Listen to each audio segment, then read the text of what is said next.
Good afternoon, How are you sister. doing? Finding yourself. I'm very well, thank you.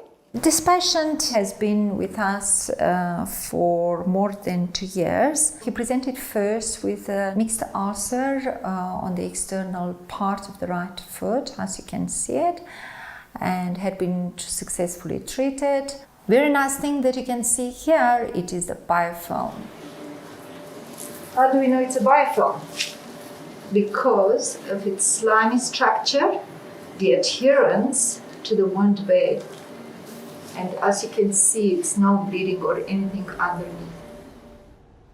We've known for several decades now that under natural conditions, microorganisms like to aggregate. That's what we call a biofilm. One of the key properties of biofilms in a biomedical context is that they are very difficult to eradicate.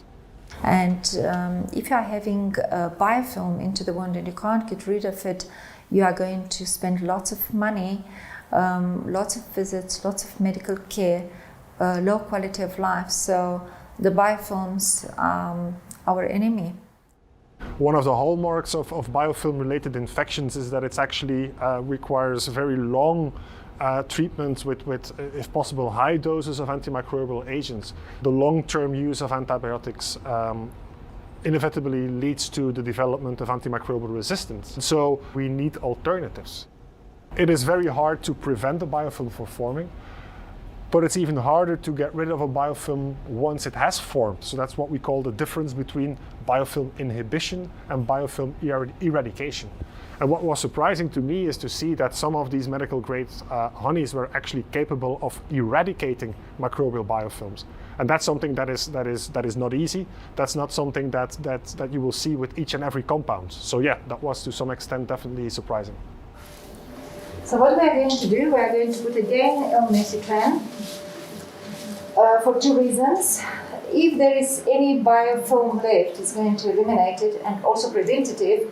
So we are going to avoid the formation of biofilm. We looked at biofilms caused by Pseudomonas. It's a typical biofilm producer in wounds. The medical grade honey performed very well on the Pseudomonas bacterium, but also on the Pseudomonas biofilm. And what was really surprising was that also the additives like vitamin C and vitamin E also had some antibacterial effect on its own. Different compounds, different ingredients of some of the formulations we tested seem to work synergistically, so seem to increase each other's activity. That was something I would not have predicted from the beginning. I don't see the wound all the time, but I trust Daniela judgment and analysis of the wound as the time goes by, and I'm far more positive. And I believe that I saved my foot already.